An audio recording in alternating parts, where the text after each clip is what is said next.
देहाचं मनाचं सार्थक झालं आणि त्या देवानं ह्या देवाशी भेट घालून दिली.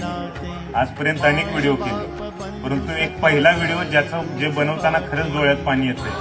जेव्हा ह्या बैलांची भेट घेण्यासाठी गावातून येत होतो, तेव्हा ते गावकरी सुद्धा सांगताना अभिमानानं सांगत होते की आमचा लक्ष्य इकडं आहे, आमचा लक्ष्य तिकडं आहे. हो मंडळी, हा तोच मोठा लक्ष्य ज्याला म्हणलं जातं अपराजित लक्ष्य, आणि त्या लक्ष्याला आज भेटण्याचा आम्हाला योग आला.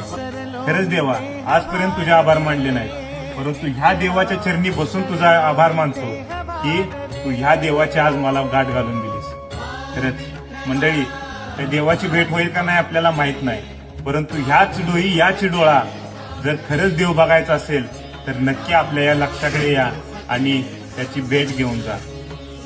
कालांतराने लक्ष असेल नसेल, बोलताना सुद्धा अंगावर काटा येतोय मंडळी, परंतु त्याची कीर्ती, त्याची